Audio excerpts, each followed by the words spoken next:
네, 9월 16일 장 마감 후 방송 찐시황 방송을 시작하겠습니다. 오늘 함께 하실 분은 신한금융투자 서울파이낸스센터 황유현 팀장님. 안녕하세요. 네, 안녕하십니까. 자, 오늘도 한국 시장 증시 참 힘든 하루였죠? 네. 변동성이 장난이 아니에요. 네. 미친 변동성의 나라입니다, 진짜로. 네. 무슨 근데 미국이 더한 것 같아요. 미국도 마찬가지예요.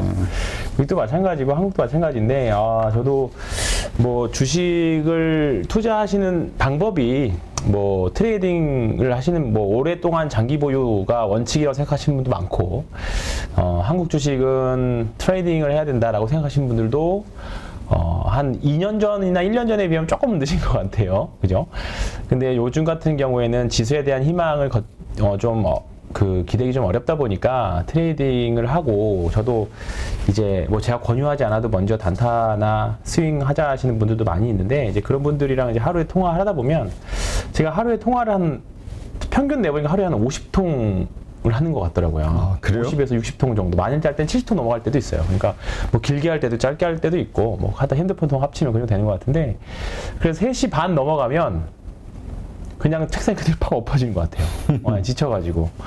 그러니까 오늘도 사실 지금 이건 뭐 비단 저뿐만 아니라 주식 손님들이랑 이제 주식을 관리하시는 분들, 또는 본인 매매하시는 분들도 지금은 사실 뭐 되게 힘겨운 구간입니다. 변동성의 구간인데, 사실 뭐 지수에 대한 방향성을 섣불리 예측하기보다는 제 생각은 그렇습니다. 그러니까 일단은 어차피 주식을 지금 할 거면, 그리고 장기 투자로 가시는 분들이야 뭐 지금 잠깐 잔고가 좀 빠져 있어서 대형주 갖고 계신 분들이 좀 버거울 수 있지만, 조금 치고받고 하면서 트레이딩 하시는 분들이라고 하면 굉장히 좀 어려운 구간이긴 한데, 결국은 돈이 몰리는 곳에서 매매를 해야 되지 않겠나라는 생각이 이번 주에도 여전히 좀 많이 들었고요. 네. 이제 그런 종목들을 이번 주 이따가 또 뒤에서 말씀드리긴 하겠지만 생각이 좀 많이 들었고, 그나마 이번 주는 다행인 게 LG 에너지 솔루션이 이번 주 구세주였습니다. 지수를 바쳤죠. 그러니까 시총이 2위인데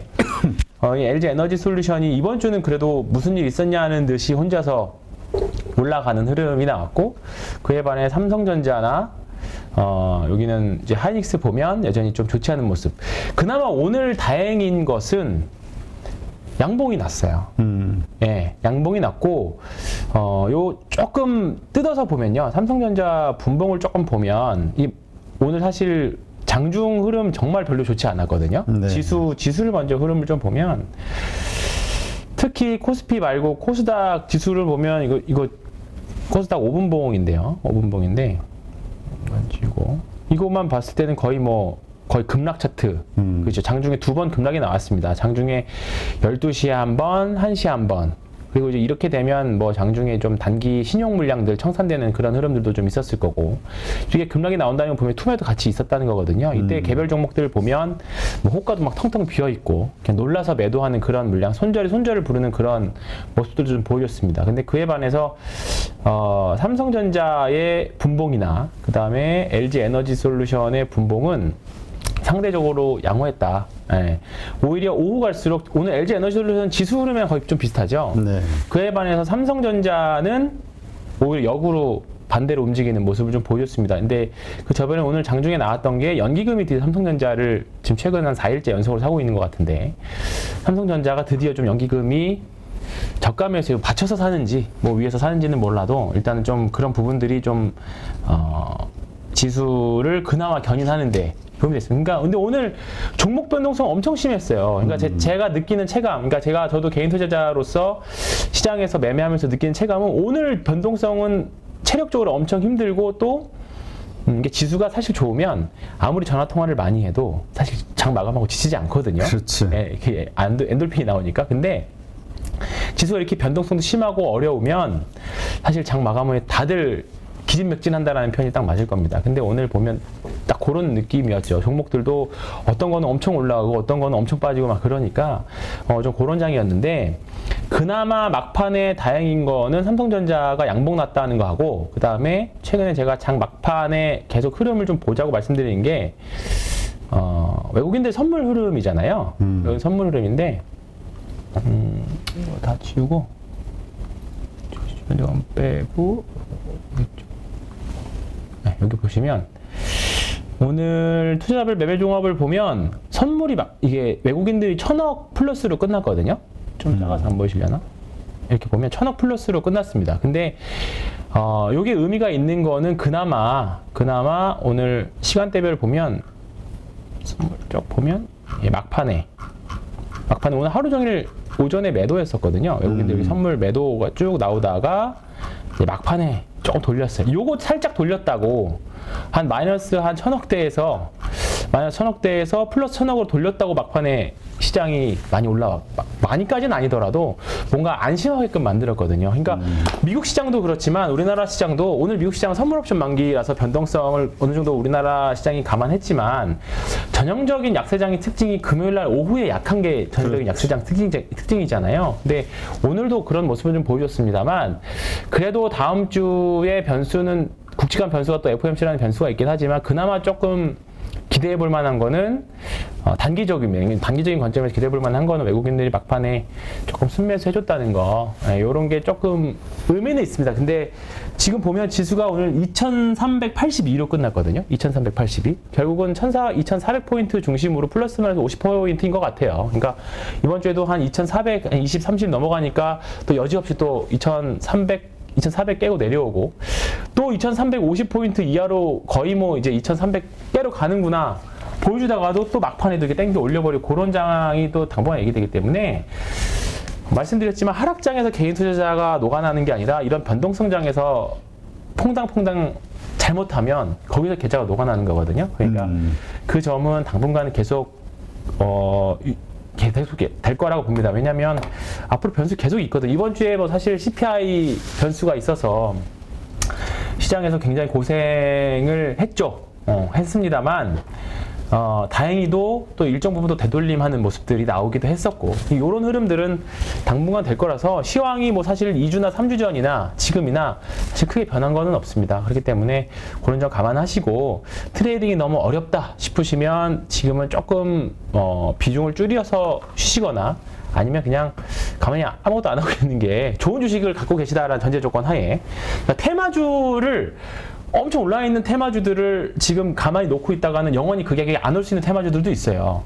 그렇기 때문에 그런 게 아니라 내 주식이 실적도 잘 내고 뭐 단간 일시적으로 사이클이 반도체 같은 게 결국 사이클이니까 이런 주식들은 또 기다리면 올라올 수 있는 주식들이기도 하거든요. 뭐 이번 주에 유니셈 같은 경우에는 다른 소부장들하고 또 다른 모습들도 보여주고 했고 종목별로 또 다른 모습들 좀 보여주기 때문에 그런 부분에 있어서는 지금은 변동성이 굉장히 유념해야 하는 시기입니다. 그래서 소액으로 해보시거나 아니면 그냥 지금은 관망하시는 게 좋고 그냥 시장 거래대금이 많이 줄은 것도 이런 부분들이 많이 반영이 된 것 같아요. 그러니까 어려우니까 지금은 헤비 트레이더들도 비중을 굉장히 줄여서 매매를 하는 구간이고 그 다음에 주식을 확고하게 뭔가 사거나 또 그렇다고 또 확 팔았다가 또 확 급등하는 케이스도 많이 있었다 보니까 뭔가 주식을 다 팔고 떠나자 또 그런 느낌도 아니거든요. 그러니까 그런 투자자들이 장기 투자자나 단기 투자자나 그런 심리들이 다 반영되어 있는 시장이기 때문에 지금과 같은 흐름이 당분간은 계속될 것 같습니다. 변동성 장세. 네. 네,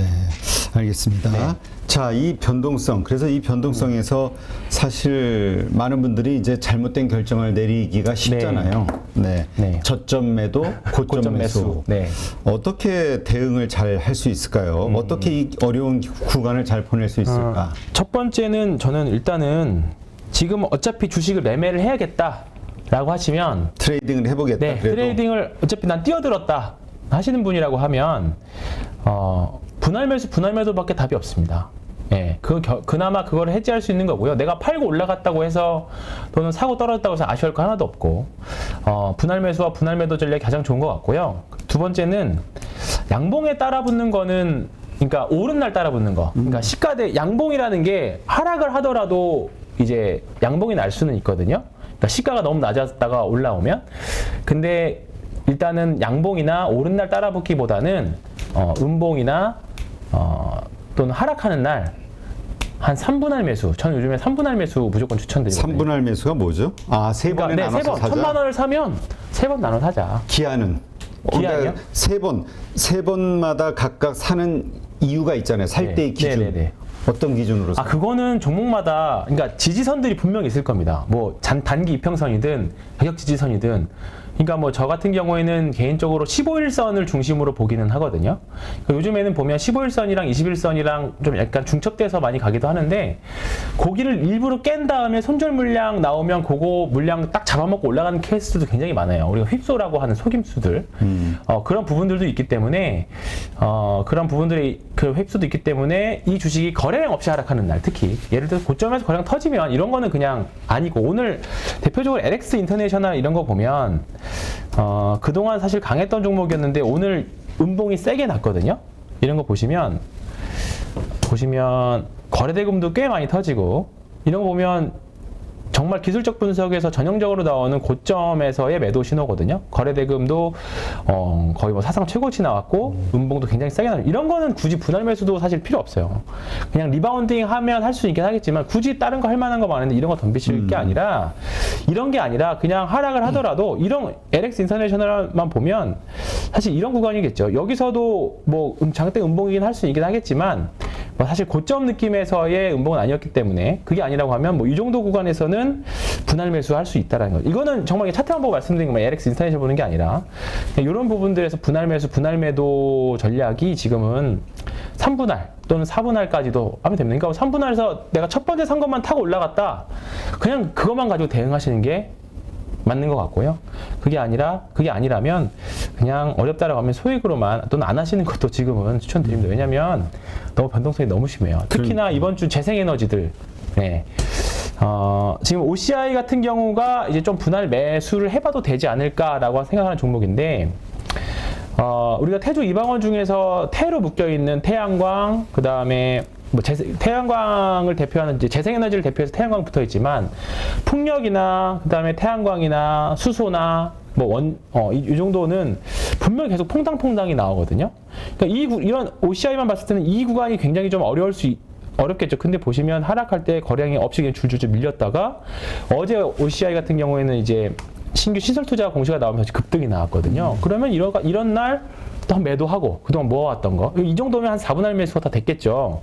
했다가 한번 빵 따고 오늘 또 빠졌잖아요. 그러면 오늘 또 분할 매수 뭐 1차로 산다던가, 오늘 한 2번 정도 매수가 됐을 수도 있는 자리인데 한번 사보던가, 이렇게 보시면 돼요. 그래서 지금 이런 식으로, 그러니까 지금 최근에 보면 재생에너지, 태조 이방원 종목들도 이번 주는 방산도 사실 조금 쉽지 않은 구간이 보였었고, 아마 방산이 다음 주에 또 기술적 반등이 충분히 나올 수 있는 구간이라고 보는데, 오늘은 좀 종목별로 굉장히 좀 많이 하락을 했습니다. 그래서 오늘 한번 쭉 주말간에 쭉 보시되, 최근 하락 대비 거래량이 굉장히 좀 마르면서 거래량 없이 그냥 줄줄줄 흘러내리는 종목들이 있을 겁니다.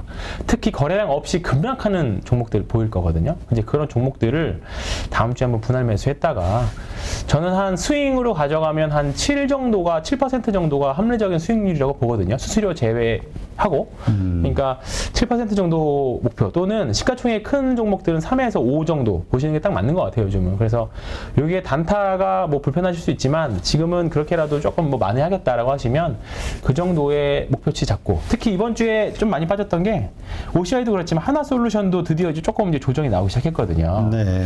하나솔루션도 보시면 여기서 올라갈 때는 대량 거래들이 이렇게 나왔지만, 지금 올라간 거에 대해서 지금 음봉이 오늘 나왔습니다. 그러면 다음 주에 요게 지금 21선이긴 한데, 여기 이제 다음 지점이 한 5만 원 정도라고 하면 뭐 요 정도 한번 기다려 볼 수 있죠. 뭐 다음 주에 한 5만 1,000원, 그다음에 5만 원, 그다음 저점 여기 한 뭐 4만 9천 원, 뭐 요 정도 분할 매수는 충분히 해볼 만한. 왜냐면 태조 이방원이라는 말이 나왔다는 것 자체가 일단은 그 시대의 주도주를 보여주는 거기 때문에, 주도주를 대표하는 색깔을 나타내는 거기 때문에, 이런 주도주군에 속해 있는 종목들은 외봉으로 잘 죽지 않습니다. 외봉으로 죽지는 않고, 최소한 그 쌍봉 또는 조금 높이가 좀 낮은 쌍봉에서 고점 형성할 확률이 높으니까, 저는 뭐 다음 주 하나솔루션도 한번 제 기준에 맞는 뭐 위치가 좀 온다라고 하면 다음 주 한번 매매를 해볼 만한 좀 OCI 하나솔루션 이런 종목들. 하나솔루션 같은 경우 매매할 만한 가격대 어느 정도 조정을 받아야 그런 가격대라고 생각해요? 한번 볼까요? 이거를, 왜냐면 많이 올랐거든. 많이 올랐죠. 네. 많이 올랐는데, 이거 그냥 단순하게 본다라고 하면 3등분선 한번 해볼게요. 3등분선 이렇게 하면 쭉 하면 여기 47,500원이긴 하네요. 예.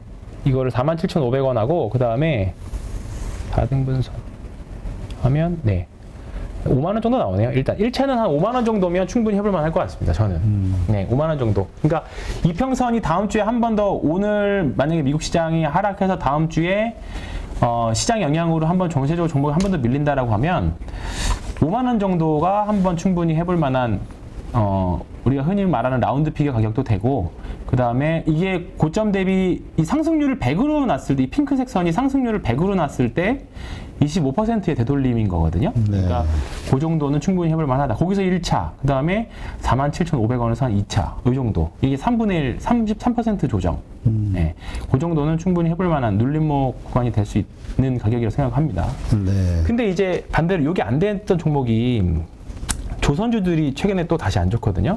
예, 조선주 오늘도 좀 그렇죠. 많이 빠졌어요. 미포조선 같은 경우에도 요런데 이제 요게 고로 조정 먼저 선 조정이 나왔어요. 이게 보시면 이거 33% 조정선을 하면 저점이 한 요 정도 여기를 시작점으로 한번 봐보겠습니다. 최저니까 이렇게 하면 여기 되겠죠. 예. 102,500원 정도. 여기가 이제 일단 여기 조정해서 여기 있는 구간이고, 여기가 아마 한 굉장히 좀 치고받고 하는 그런 자리인 것 같아요. 그러니까 지금 한 10만 원 언저리, 여기는 충분히 해볼 만한 가격인 것 같아요, 저도. 그래서 다음 주는 한번 조선주의 반등이 충분히 할 것 같습니다. 그래서 요거하고 핑크색 선이랑 같이 보면서, 이게 등분선 등가박스거든요. 그러니까 요거 보시면서 매매하시면 그냥 뭐 분봉이나 이런 거 신경 쓸 거 없이 그냥 기간 주문을 걸어 놓으시면 그냥 일하다가 그냥 여기까지 여기 오면 뭐 한 달 예약 주문을 걸어 놓으시면 오면 체결되고 딱 볼 수 있게끔 그렇게 하시면 좋을 것 같아요. 조선주도 마찬가지고, 그리고 태조 이방원 중에서 저는 이제 태양광 재생에너지랑 그다음에 조선 요쪽만 사실 관심 있게 계속 보고 있거든요. 방사는 조금 시세가 좀 많이 난 것 같고, 그리고 모멘텀도 좀 적고, 그래서 태조 이방원 중에서 저는 태조 정도만 계속 관심 갖고 보고 있습니다. 네. 자, 그렇다면 네. 이번 그 이제 변동성 요걸 좀 활용해서 단기 트레이딩을 네. 좀 해보자 했을 때, 이제 지금 그동안 그거 많이 말씀드렸고, 올라왔다가 네. 이제 떨어진 요런 주식들, 네. 요게 1차로 될 수 있단 네, 말이에요. 맞습니다. 그럼 반대로 이제까지 계속 안 좋았던 곳들, 예를 들면 뭐 반도체주들 있잖아요. 소부장이라든가. 이거는 뭐 화학주도 좀 안 좋았고. 네, 화학도 안 좋고, 그 다음에 2차 전지 소부장도 오늘 그렇죠. 그 화학 이차 전문 그 화학주하고 에너지주 전문으로 투자하시는 투자자문사 대표님을 모시고 방송을 좀 네. 라이브 했는데, 지금이 매수할 때다. 아, 네. 뭐 그렇게 안 좋을 볼 수 때 있- 안 좋을 때 매수 실적에서 그렇죠. 네. 좋으면 팔아야 된다. 네. SOL이 근데 그런 거는 좀 지나지 않았을까 싶어요. SOL 같은 경우에는 그게 사실 상반기에 이제 한참 전쟁으로 유가 폭등했을 때 그때 가장 좋았을 때였고, 실적 추정치만 놓고 봤을 때 개인적으로는 SOL 같은 경우에는 굳이 여기서 할 필요가 있을까 그 생각이 드는 섹터가 사실 에너지 섹터기도 하고요. 하나가 이제 지금 이제 2차 전지 소부장이랑 그다음에 반도체 소부장인데, 좀 약간 특이한 거 한번 말씀드려볼게요. 이번 주에 사실 지난주에 LNF 관련해서 그렇죠. 뭐 이번 전략- 주에 네, 수출 금지가 이제 정부에서 나왔잖아요. 그렇죠. 그러면서 이건가요? 그래서 사실 LNF를 좋은 매수 기회다라고 생각하시는 분들도 있었고, 하지만 그게 아니다. 뭐 어제였죠, 어제. 어제. 예, 어제. 예, 그랬다가 어제 한 4%까지 빠졌다가 막판에 양봉으로 내긴 했는데, 뭐 이걸 어떻게 해석하느냐 차이일 것 같아요. 이게 가장 LNF가 기술력이 좋고 앞서서 하니까 정부에서 먼저 수출 금지를 수출 금지를 전략적 차원에서 내렸고, 가장 또 준비에 보완해서 다시 한다고 하는 거니까 그때는 분명히 될 거다 그렇게 생각하시는 분들도 있고, 아니면 이게 팔 명분이 될 수도 있다 그렇게 생각하시는 분들도 있는데, 지금 보면 LNF는 오늘 양봉으로 마감했지만 그동안 계속 좋은 흐름 보였던 나노신소재 같은 경우에는 오늘 조금 세게 음봉이 나왔습니다. 세게 음봉이 나왔고, 에코프로 BM도 사실 최근의 흐름은 사실 별로 좋지는 않습니다. 근데 웃긴 게 뭐냐면, 최근에 2차 전지 ETF 한번 보신 적 있으세요? 아니요. 없죠. 네, 코덱스, 예를 들어서 타이거랑 코덱스 대표적인 거 한번 볼게요. 2차 전지. 2차 전지 산업 ETF 보면 주가는 오늘은 좀 전반적으로 많이 밀려서 그렇지만 주가는 사실 거의 변동이 없어요. 거의 뭐 2만 원을 중심으로 해서 이게 변동이 엄청 심한 것처럼 보이지만 최근 한 달 동안은 여기서 1,000원 플러스 마이너스 한 2만 원 중심으로 플러스 마이너스 500원이었거든요. 그다음에 타이거 2차 전지도 마찬가지입니다. 2차 전지. 네. 2차 전지 테마. 얘도 마찬가지예요. 거의 비슷해요. 그러니까 이게 사실 그 안에서 엄청나게 섞여 있는 거거든요. 뭐 LG 에너지 솔루션이 선방하긴 했지만 다른 종목들이 빠지면서 좀 음봉 나는 케이스도 있고, 오늘 같은 날에는 LG 에너지 솔루션이 잘 버텼음에도 불구하고 ETF들이 음봉 났다는 거는 다른 종목들이 전반적으로 하락이 좀 심했다라는 거잖아요. 그러니까 지금 2차 전지, 태조 이방원에서 나온 2차 전지들은 지금 완전 종목장에 사실 들어간 것 같아요. 그러니까 종목별로 대응. 그러니까 2차 전지 섹터 사면 다 오릅니다. 뭐 분리막, 양극재, 인국재 사서 뭐 사면 다 오르는 시기 확실히 지난 것 같고, 그 안에서의 선별적인 매매가 된 것 같고, 이 구간을 조금 더 지난 게 이제 반도체 소부장인 것 같아요. 반도체 소부장 보면 뭐 ISC 같은 경우에는 그나마 좀 흐름이 가장 나은 종목 중에 하나고, 그다음에 월덱 이제 이번 주에 좀 셌던 유니생 같은 경우에는 이제 바닥에서 뭔가 올라가는 그런 느낌들이 있거든요. 그러니까 2차 전지 테마 섹터들은 조금 뭔가 이제 종목에 따라서는 가격 조정이나 또는 주가 흐름들의 위치가 조금 변동성이 앞으로 심해질 수 있습니다. 그래서 무조건적인 믿음보다는 조금 비중 조절이라든가 리스크 관리가 좀 필요할 것 같고요. 반도체 소부장이 아까 말씀하셨던 대로 업황 최악일 때 사야 되는 거는 맞는 것 같아요. 맞는 것 같은데, 다만 시간에 대해서는 확답을 못하는 거죠. 네, 분명히 반도체 사이클은 또 분명히 돌아올 건데, 그게 언제느냐에 따라서 삼성전자가 언제 올라올 거냐와 같이 궤를 같이 하는 부분이거든요. 그러니까 좀 사실 반도체 관련된 뉴스들, 이번에 최근에 폴더블 핸드폰이 나오긴 했습니다만, 사실 그게 삼성전자의 주가 탄력은 사실 되는 것 같지는 않고, 지금 반도체 과연 사이클이 좋아져서 다시 경기가 미국도 그렇고 다시 부양책들이 나오고 금리 인하하고 가서 다시 사이클이 돌아왔을 때, 그때 시점이 언제인지에 대해서 지금 물음표가 붙어 있는 거잖아요. 누구는 진짜 위기는 내년부터다, 또는 지금 가격에는 다 반영돼 있다, 뭐 그렇게 보시는 분들 많이 있지만, 그게 언제에 대해서 지금 진짜 누구는 지금 확답을 할 수 없는 부분들이기 때문에, 그런 부분이 그거를 기다리실 수 있다라고 하면, 뭐 개인 투자자들은 그나마 기관 투자자들 대비 우월한 거는 시간이거든, 시간. 그렇죠. 시간에 대한 제한이 없다는 거. 그러잖아요. 우리가 돈이 없지 시간이 없냐. 그렇죠. 기관 투자자는 그 기간 동안 수익을 일정 부분 내야 되기 때문에, 그래서 모멘텀 투자들도 어쩔 수 없이 할 수밖에 없을 거고, 근데 개인 투자자들은 더욱더 사실 시장보다는 그래서 종목에 더 집중해야 된다고 생각해요. 그러니까 내가 비중 베팅을 할 수 있는 종목 사서 시간만 녹일 수 있다라고 하면 충분히 좋은 구간인 것 같거든요. 그래서 반도체 소부장은 사실 지금 사면 변동성 감안해서 분할을 사면 괜찮은데, 다른 거 올라갈 때 내가 그걸 버틸 수 있느냐 하고, 그 다음에 너무 지루한 엉덩이 투자가 될 수 있느냐. 그러다가 다임 사이클 왔을 때 내가 투자한 소부장이 그때의 주도주로 선별이 될 수 있느냐. 그게 가장 중요한 거죠.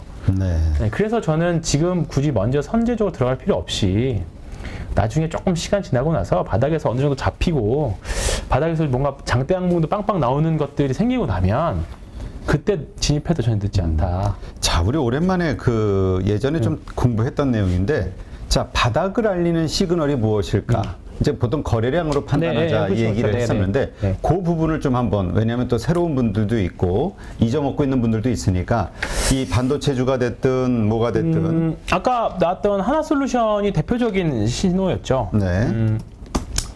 하나솔루션 보면 이제 잠자던 주가가 오랫동안 횡보하던 주가가 이제 이런 대량 거래들을 동반할 때가 있습니다. 대량 거래들. 그러면서 뭔가 장기 이평선을 뚫고 올라가는 그런 흐름이거든요. 이게 상식적으로 생각해보면 대량 거래가 터지면서 장기 이평선들, 특히 뭐 21선이나 뭐 5일선, 11선 이런 것들이 아니라 121선이나 200일선, 그러니까 200일선은 제가 외국인 투자자들이 많이 본다고 해서 이제 참고해서 장기 추세로 보는 선인데, 이런 식으로 요 산화솔루션 요때죠, 요때. 5월 말에 이런 대량 거래를 동반하면서 이유 불문하고 이런 대량 거래를 나오면서 일단은 장기 평선을 넘어갔다라는 거는 뭔가 분명히 회사에 큰 변화가 있다라는 겁니다.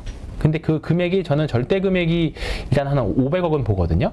물론 시가총액 큰 종목들은 항상 500억이 나올 수 있지만, 일단은 500억을 일단 절대치로 봅니다. 근데 이때 거래 대금이 한 1,000억 가깝게 나왔을 겁니다. 이거 1조 8천억, 1,800억이고 이때가 한 2천억 정도 되네요. 이 정도면 충분히 과거의 사례와 비교했을 때도 충분히 많은 거래량이고 주가도 바닥에서 올라가는 거기 때문에 의미가 있었고 그 다음에 나온 장대 앙봉 이런 것들은 분명히 엄청난 시그널이 됩니다. 시그널이 됐었고 다른 사례가 삼성 엔지니어링 한 3년, 2년 전 보시면 지금이야 이렇게 올라가져 있지만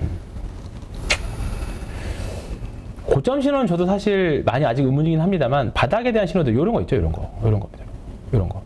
이게 매집이 나오고 나서 시간이 오래 걸리고 나서 올라가긴 했지만 분명히 이런 신호들은 이제 주가가 조만간 뭐 짧게는 2, 3개월, 길게는 6개월 안에는 뭔가 액션이 있을 거다라는 걸 보여주는 게 이런 신호고요. 그 다음에 조선주들도 보면 현대 미포조선 봐도 여기서부터 나오기 시작했죠, 이제 이렇게 나오기 시작했었고 그 다음에 지금 OCI가 그렇습니다. 그래서 OCI를 제가 매매하려고 하는 게 바닥에서 뭔가 이제 변동성이 굉장히 크긴 합니다만 이렇게 대량 거래들이 나오기 시작했어요. 이런 것도 그렇고요.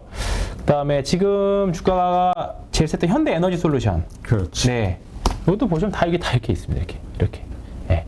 그러면 우리가 이거 나온다고 바로 따라붙는 게 아니라 이 대량 거래가 나오면 그럼 그 다음에 기업 공부해도 전혀 늦지 않거든요.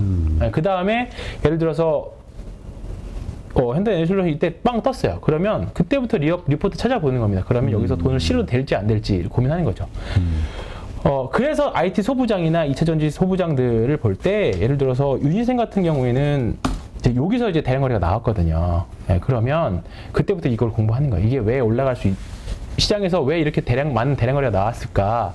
실적이 어떨까? 또는 이 회사가 하는 산업은 뭘까에 대한 고민들을 하시면서 일단은 뭐 조금씩 입지를 하면서 또는 내가 확신했던 기업이 이게 나오면 정말 좋은 거고 근데 공부가 먼저 된 상태에서 나오면 좋은 거고 만약에 이 기업이 이런 대량 거래를 발견했어요. 근데 그 다음에 공부를 해봤는데 매력적이야. 그러면 주가도 어느 정도 많이 떨어진 상태야. 그러면 한번 사볼 만한 거죠. 이런 기업들이 기존 기업들이 아니라 태조 이방원들에서 이미 다 있었거든요. 그러니까 하나 에너지 솔루션, 하나 에어로스페이스도 여기서 이거 보고 사도 전혀 늦지 않다라고 그래서 말씀드렸던 게 이런 부분들이었고 이게 너무 많아서 그렇지 여기를 이렇게 해서 절대로 보면 여기서부터 나오기 시작했었거든요. 이렇게 이런 신호들이 있었습니다. 그렇기 때문에 일단은 장중의 대량 거래들 특히 최근 20일 대비 한 500% 이상 나오는 거 최근 20일 평균 대비 거래량이 500% 이상 늘었다. 근데 금액도 한 500억 이상 나왔다. 라고 하는 거는 매일매일 우리가 보면서 서치할 필요는 있다고 생각합니다. 네. 알겠습니다. 그래서 거래량이 터지는 주식에 대해서는 이제까지 계속 좀 횡보하다가 그럼요. 어렵다가 그런 거는 굉장히 의미 있는 신호고 뭐 이 영상 말고도 뭐 다른 영상도 찾아보시면 유튜브에서 거래량 관련 영상 찾아보시면 거의 다 궤는 비슷합니다. 말씀하시는 틀은 다 비슷해요. 그렇기 때문에 이제 좀 약간 세부적인 전략들이 좀 다르겠지만 거래량이 그나마 주가에 선행해서 알려주는 신호들이거든요. 그렇기 때문에 그런 부분들 뭐 삼성전자도 제가 오랜만에 또 말씀드리면 지금이야 굉장히 좀 많이 내려왔지만 이게 거래량이 확 많이 줄어있죠. 거래량이 많이 줄었는데 요거 말고 이렇게 고점에서 나오는 거래량은 위험한 거고요. 요런 신호들 있죠. 요런 신호들하고 그 다음에 2016년 5월 31일 겁니다. 이때 어때죠?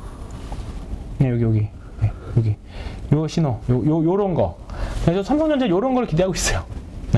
바닥에서 어느 정도 일정 부분 바닥에서 빵 터지는 신호 하락 추세에서 나오는 게 아니라 일정 부분 이제 이평선이 너무 벌어져 있으니까 이평선이 좀 모아진 상태에서 조금 있으면 분명히 뭐 삼성전자 뭐 4만 원 간에 2만 원 간에 뭐 2만 원까지 갈 거다라고 한 분도 봤어요, 제가. 그래요? 근데 그게 아니라 여기서 이제 좀 횡보하고 계속 삼성전자 2만 원 가면 집 팔고 뭐 땅 팔고 다 팔아야 되는 거 아니에요? 삼성전자 2만 원 가면 삼성전자 2만 원 가면 멘탈이 남아 있을지 모르겠어요. 근데 어쨌든 여기서 제가 생각하는 케이스는 좀 더 하락을 하더라도 올라오면서 오락내리락 하다가 옆으로 횡보하다가 분명히 대량 거래가 신호가 먼저 나올 겁니다. 분명히. 그 기사나 리포트보다 거래량이 먼저 나올 거예요. 그러면 그때부터 공부해도 전혀 늦지 않습니다. 그래서 그 신호를 기다리고 있어요. 알겠습니다. 자, 참고하시고요. 자, 오늘 자동차 섹터 흐름이 좋았어요. 그나마 이번 주에 환율과 관련해서 지금 이걸 수혜 기업으로 봐야 될 거냐 아니면 하여튼 좀 이 환율과 연관해서도 좀 말들이 많아요. 이제 다음 주 되면 이제 그 지금 방금 말씀하신 거에 대한 답이 나올 것 같아요. 오늘 이제 당국에서 한미 스와프에 대한 구두로 약간 뭐 구체적인 건 없지만 관련 기사가 나왔거든요. 그러면서 오늘 사실 환율이 막판에 좀 꺾였습니다. 막판에 꺾였는데 만약에 다음 주에 현대차가 빠지면 그리고 다른 기업들이 올라오면 반대 이게 환율 수혜로 올랐구나 그렇게 생각할 수 있겠죠. 그러니까 이게 지금 계속 대형주 단에서 퐁당퐁당이거든요. 분명히 지금 계속 섹터별로 쭉쭉쭉 관심용을 놓고 보시면 그날 강한 섹터와 약한 섹터를 정말 명확하게 빨간색과 파란색으로 구별이 돼요. 요즘은 뭐 하나 오늘의 주도 섹터는 여기다. 그게 하루 종일 그냥 갑니다.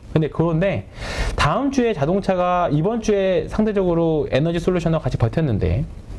만약에 다음 주에 현대차나 그 다음에 LG 에너지 솔루션이 좀 빠진다라고 하면 반대로 조금은 이제 하락이 나올 이제 좀 애가 다른 종목들은 좀 올라오고 현대차나 LG 에너지 솔루션이 좀 빠질 수 있는 그런 현상은 되겠죠. 그래서 환율이 올랐기 때문에 아마 평균 환율을 놓고 봐도 일단은 지금 현대차나 현대차 플러스 그 다음에 수출 기업들은 상대적으로 좀 환율 효과를 좀 볼 수 있을 것 같습니다. 그래서 최근에 의류주도 그렇고 여러 가지 이제 환율 수혜주들이 나오는데 이제 환율이 이제 오늘 나온 뉴스 또는 앞으로 스와프가 확정되는 뉴스가 이거는 뭐 확정할 수 없지만 그게 좀 더 구체화돼서 나온다라고 하면 조금 단기 고점이 될 수 있을 확률은 좀 높습니다. 그래서 다음 주에 현대차는 그 관전 포인트가 좀 있고요. 아까 단기 트레이딩 섹터 하면서 하나 빠진 게 있어서 네, 하나 말씀드리면 로봇주를 좀 봐야 될 것 같아요. 참 로봇주도 지금 네. 기대감이 막 커지고 있어요. 최근에 나온 뉴스 보신 게 있는지 모르겠지만 요겁니다. 요거 뭐냐면 요거 잠깐만요. 예. 요게 테슬라 AI 데이 포스터거든요. 근데 뭐가 있나요? 로봇? 네, 로봇 8이 있습니다. 네, AI 데이인데 로봇 8이 있는 거죠. 그러니까 자율주행도 같이 오늘 그래서 일부 종목들 자율주행도 좀 튀어 올라왔거든요. 근데 이제 9월 30일 September 13입니다. 그래서 2022년 9월 30일 날 AI 데이 있는데 뭐 로봇 8을 보여준다는 거는 로봇에 대한 수요가 굉장히 조금 있을 거고 로봇주들에 대한 모멘텀 투자 전략 우리가 추석 연휴 때 그 유럽 종양학회 앞두고 제약바이오 섹터들이 일부 종목들이 들쑥날쑥했다는 거 그거 감안하면 지금 로봇주들 충분히 해볼 만한 종목들도 충분히 있다고 생각하거든요. 머스크가 요게 뭐냐면 테슬라 봇이거든요. 진짜 로봇 같죠? 약간 미래 로봇 같지 않습니까? 그러네. 테슬라 봇. 근데 이제 오늘 그 로봇 중에 우리나라에서 가장 이제 대장주 역할을 하고 있는 게 레인보우 로보틱스라는 종목인데 네. 주력은 이제 협동 로봇이긴 합니다. 협동 로봇이긴 한데 이렇게 휴보라고 인간형 로봇 좀 약간 우리가 흔히 생각하는 로봇 초기 모습이잖아요. 요 이슈가 좀 있습니다. 그래서 레인보우 로보틱스가 일단은 대장 역할인데 오늘 위에서 좀 밀렸네요. 윗꼬리 받고 밀렸는데 이 고점이 어디냐면 상장 직후 고점하고 거의 일치합니다. 여기. 네, 상장 직후 했던 고점이랑 쌍고점을 찍고 내려왔기 때문에 좀 그래서 좀 밀릴 수 있다고 봤어요. 근데 일단은 거래량이 여기랑 비교해봤을 때 굉장히 좀 많이 적은 수준입니다. 네, 거래량은 절대치로 보시기보다 상대적으로 보는 게 좋은데 일단 거래량이 굉장히 좀 말라서 다음 주에도 충분히 변동성을 활용한 매매 전략도 충분히 있을 것 같고요. 요거 말고 뭐 감속기로 유명한 SPG나 SPG도 급등을 해버려요. 네, SPG는 달라요. SPG 보시면 그냥 쫙 뻗어내 버렸어요. 그렇죠. 여기 보시면 대량 거래에 있었고 이거를 뭐 사실 이 시세에 전초 약간 트리거로 보기엔 사실 1년 반 이상 걸렸기 때문에 좀 멀다 치면 이 정도 신호에서는 우리가 좀 약간 확실히 관심을 갖고 공부를 했었어야 되거든요. 근데 확실히 그냥 터트리면서 올라왔고 충분히 지금도 다음 주에 혹시나 눌림목이 나오면 해볼 만한 종목군에 있다고 보거든요. SPG나 그 다음에 오늘 좀 밀렸던 유일 로보틱스나 일단 뭐 이런 실적이 종목들. 안 나오는 주식으로 일단은 우리가 지금은, 봐야 되는데 네, 그렇죠. 그나마 SPG가 그렇죠, 맞습니다. 예. 지금 유일로보틱스 뭐 PER 뭐 50 몇 배씩 막 다 주고 그렇게 해서 강제로 좀 밸류션을 하려고 하고 있는데 지금 사실 뭐 금리 인상계 성장주가 어렵네 만에 하는 말 있지만 그랬으면 이런 상승이 나오지 않았을 거예요. 결국은 우리가 가치 투자는 그 회사가 가진 가치를 시장에서 인정받을 때까지 기다리는 거잖아요. 근데 그걸 언제 기다리냐.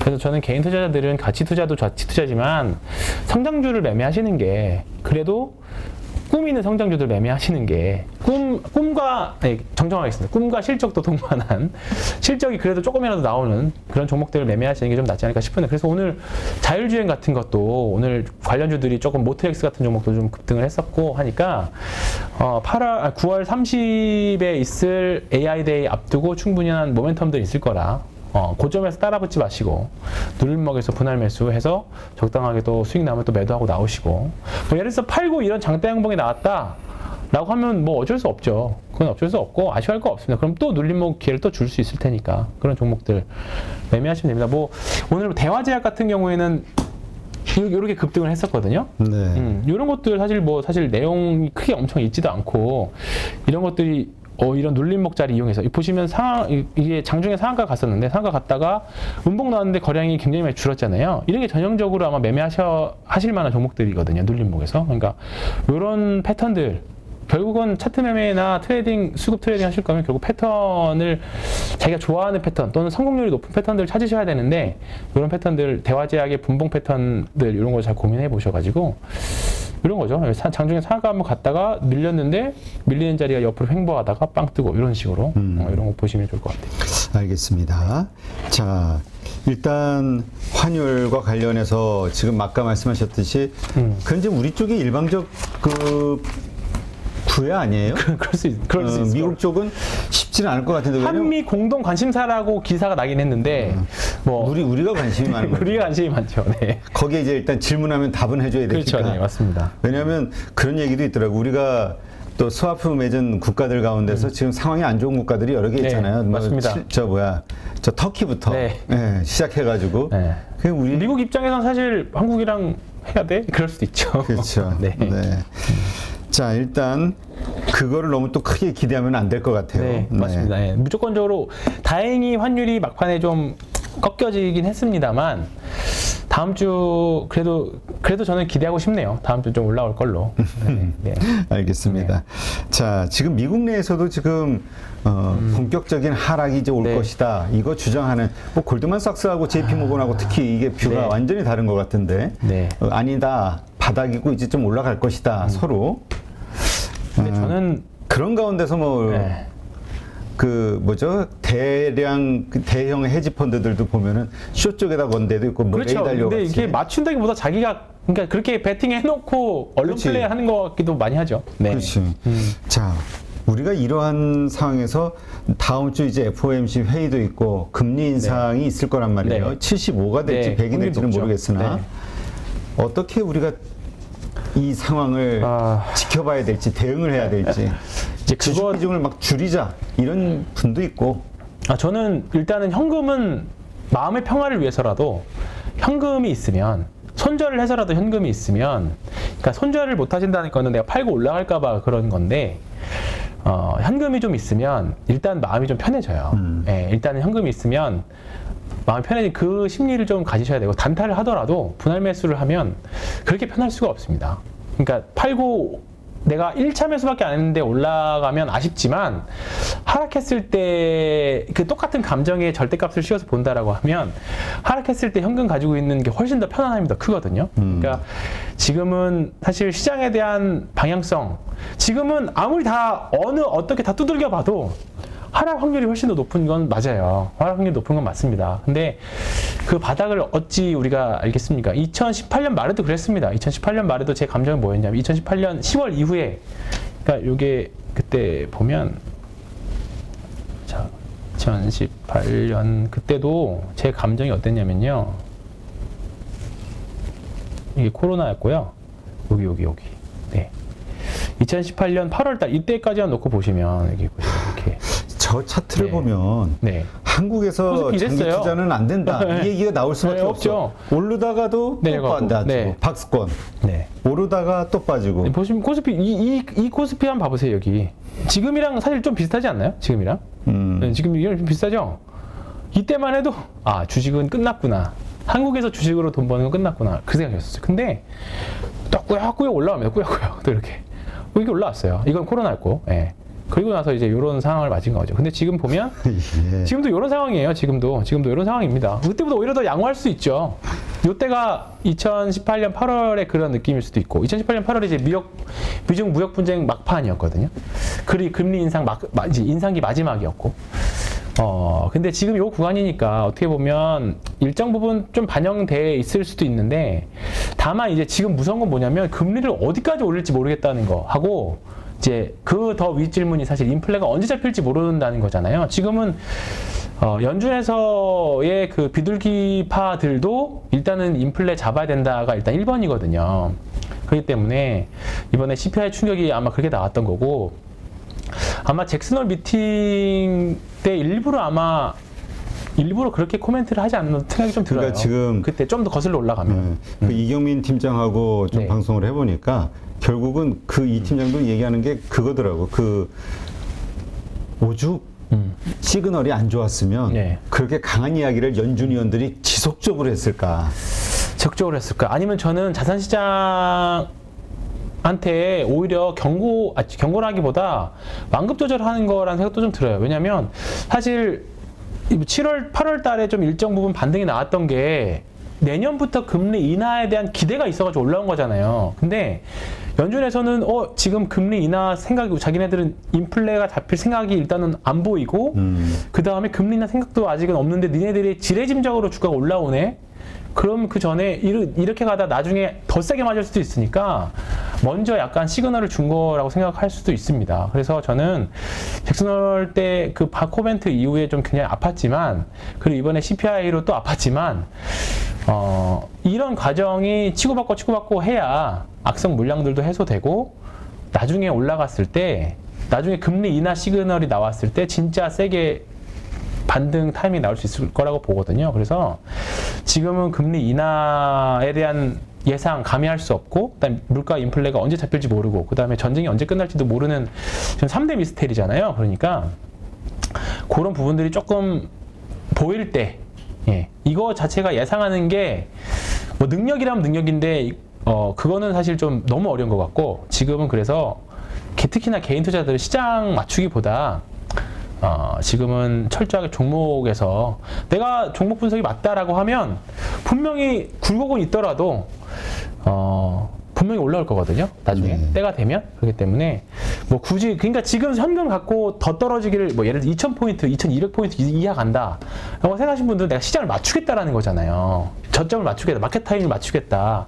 그걸 자신 있으면 하시는 거고 그게 아니라 나는 모르고 그냥 내가 좋아하는 종목들 계속 분할해서 하겠다라고 하시는 분들은 종목에 집중해서 싸움하는 게 맞아요. 지난번에도 말씀드렸지만 주식으로 큰 돈 버신 분들은 마켓 타이밍을 맞는 매크로를 맞추려고 하는 분들은 없었습니다. 결국 종목을 승부를 봤기 때문에. 그래서 그렇게 종목에 대한 공부를 더 열심히 할 때가 아닌가 생각합니다.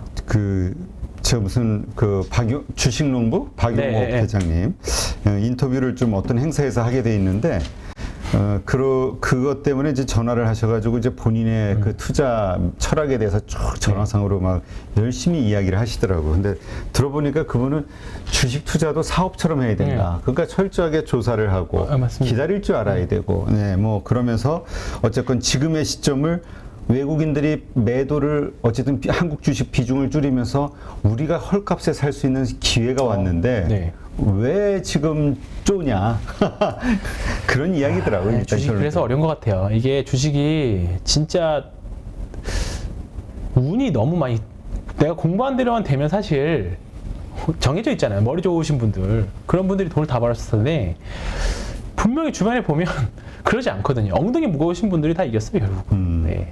그래요.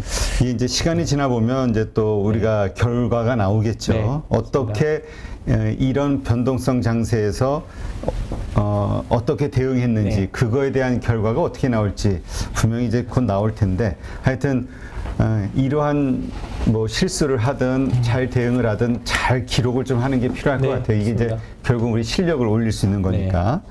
자, 이러한 변동성장에서 우리 가족분들에게 어떻게 대응하면 좋을지 좀 한마디 더 해주시죠. 다음 주 어차피 이제 FOMC 앞두고 연준 위원들도 이제 아마 오늘 그 미국도 선물 옵션 만기죠? 오늘 만기입니다. 그래서 그거의 영향도 아마 장중에 있었을까 싶습니다. 그래서 나스닥 지금 선물 보니까 지금 한 마이너스 1% 정도 되는데 다음 주도 미국도 오늘 아마 변동성이 심할 거고 우리나라도 다음 주 변동성이 심할 겁니다. 그렇기 때문에 혹시나 내가 가진 종목이 좀 급등이 나온다. 뭐 갑자기 뭐 어떤 이슈 나와서 급등이 나올 수도 있잖아요. 오늘 뭐 반대로 또 급락이 나올 수도 있는 거. 오늘 휴스텔 같은 경우에는 장 마감하고 위성증자 공시가 나왔어요. 그러면서 지금 시간의 하한가를 기록하고 있는데 이게 군데군데 이런 이제 지뢰밭이 좀 있어요. 지뢰밭이 있기 때문에 사실 뭐 이런 유상증자 우리가 예상할 수 없잖아요. 그렇죠. 돌발 악재 이런 것들은 그러니까 잘 대응하셨으면 좋겠고 지금 사실 각자 도생인 것 같습니다. 이제 뭐 어떤 종목 하나 어떤 하나 일관된 기준 잣대를 가지고 뭐 할 수 있는 뭐 자산 가치나 이런 부분들이 있긴 하겠지만 종목별로 너무 변동성이 심하기 때문에 단기 관점에서는입니다. 단기 관점에서는 정말로 좀 약간 매매의 묘를 살려야 되는 시점일 것 같고 부디 가진 종목이 뭐 VI 이런 거 나와서 조금 일정 부분 현금화 할 수 있는 기회가 또 있었으면 좋겠습니다. 네. 네. 아니 진짜 우리 기도 매매라고 사놓고 오르기를 기도하는 매매도 네. 있지만은 네. 요새는 좋은 것도 일단은 기도를 하면서 그렇죠. 문제 아무 탈이 없기를. 요즘에 좀 사실 지뢰밭이 계속 사실 좀 많이 있죠. 네, 뭐 횡령 문제도 그렇고. 네, 그렇죠. 네. 이거 참.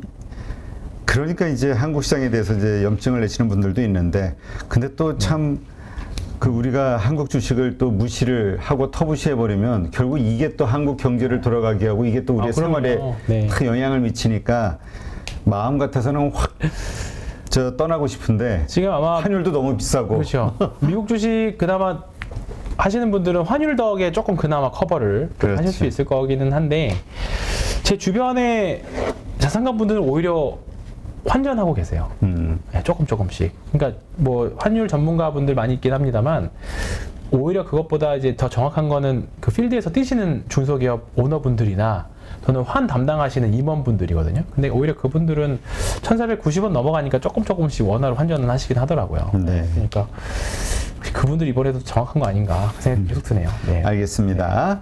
네, 오늘 방송은 여기까지 하도록 하고요.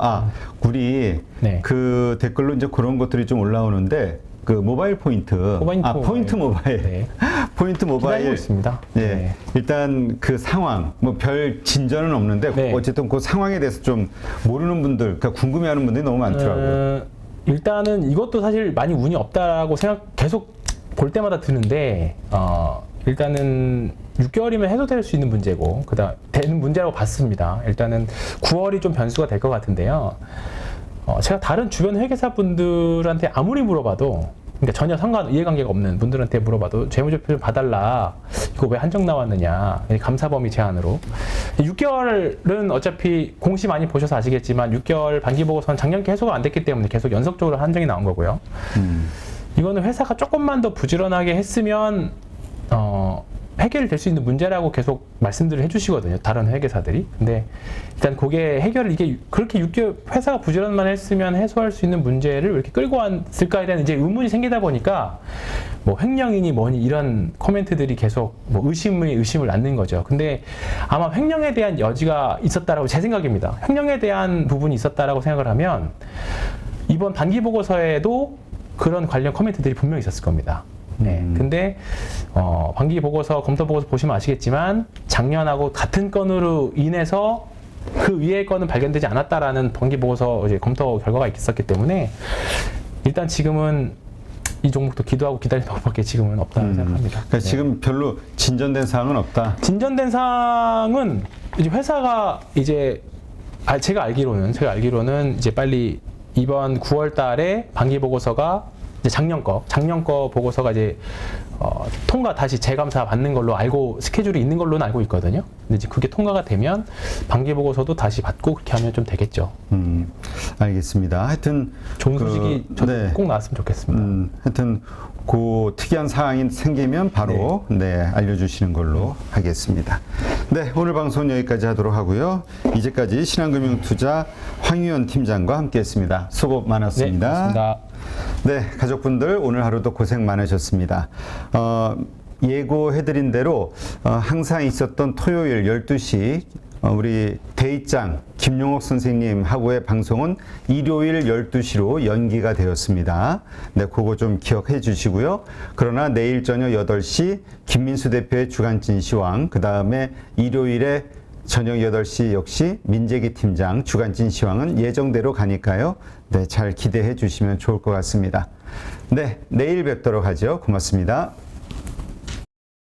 약 4억을 투자해서 한 1억 정도 수익이 나고 주식 선물로 해서 한 1억 정도 수익이 난 계좌입니다. 그래서 저 20년 노하우를 벤치마킹 하는 것이 고수익 가는 길이라 저는 생각하고 있습니다.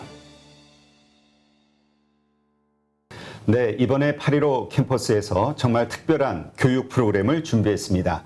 많은 분들이 고민하시죠. 어디에서 사야 되는지, 그리고 얼마에 팔아야 되는지, 이것을 몰라서 참 많은 돈을 잃는 경우들이 있습니다. 그리고 좋다고 생각해서 샀는데 결국 그 자리가 물리는 경우도 있고요. 그래서 우리 영상에서도 여러 번 소개해드렸던 공매도의 고수시죠. 물론 공매도뿐만이 아니라 일반 매수와 관련된 투자자로서도 상당한 수익을 얻고 계시는 분인데요. 그래서 이번에 김영옥 저자님과 함께 우리 많은 개인 투자자들이 실력을 높이고 어떤 시장 환경에서도 돈을 벌 수 있는 전천후 투자자가 될 수 있는 그러한 기회를 준비했습니다. 안녕하세요, 대표님. 네, 안녕하세요. 잠깐 말씀드렸지만 시장이 상승을 하든 그 다음에 하락을 하든 어느 쪽으로든 돈을 벌 수 있는 기술, 기법이라는 거.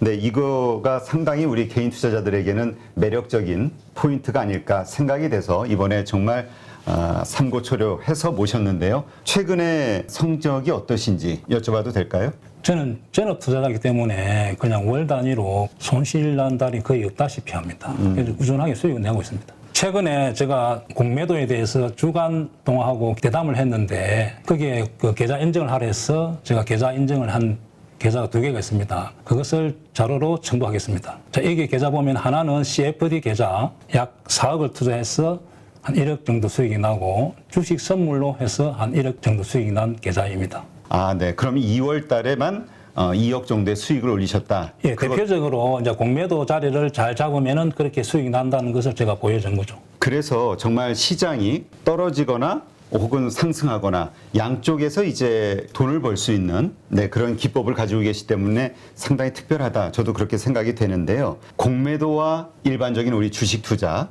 이 양쪽을 다 같이 하는 투자를 하고 계시는 건가요? 지금 현재도? 예, 저는 지금 매수와 매도, 공매도를 다 반반 정도 합니다. 손흥민 축구 선수가 축구를 잘하는 이유가 왼발, 오른발 사용하기 때문에 축구를 잘합니다. 제가 좀 주식의 차트를 잘 보는 이유도 공매도를 오래 했기 때문에 매도 자리가 정확하게 보입니다. 왜냐하면 저는 매도 포지션을 하기 때문에. 반대로 또 매수 자리도 잘 보입니다. 결국 공매도와 매수는 제가 다음에 기회가 되면 설명하겠지만은 밀접한 연관이 있습니다.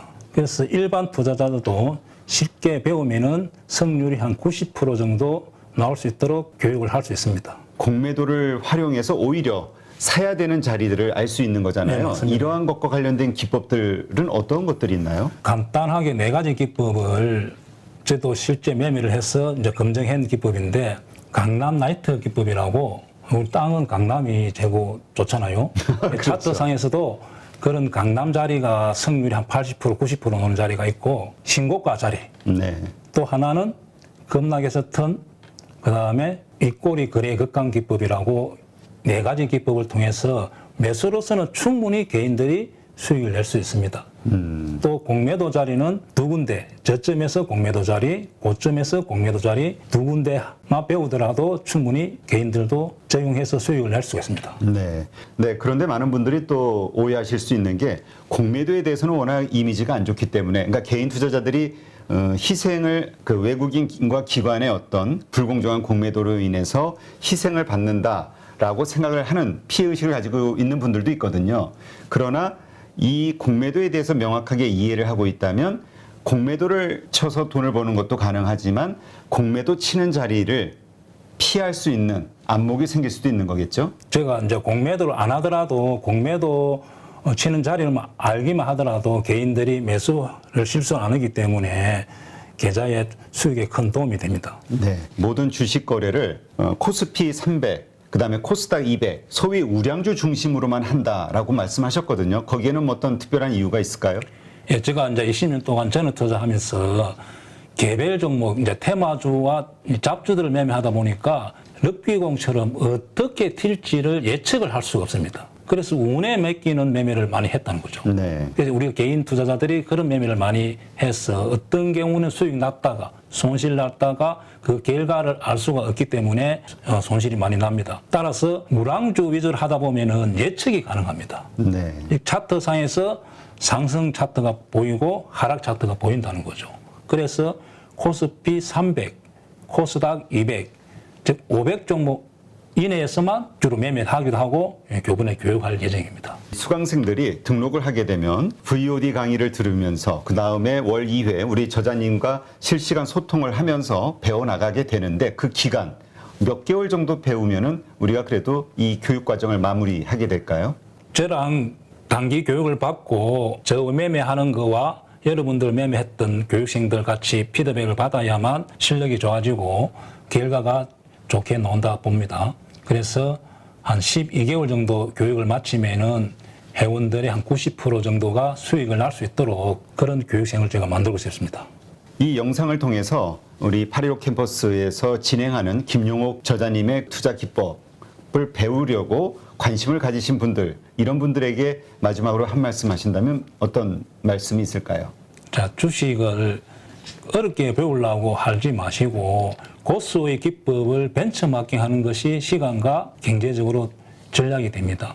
그래서 저 20년 노하우를 벤처마킹 하는 것이 고수익 가는 길이라 저는 생각하고 있습니다.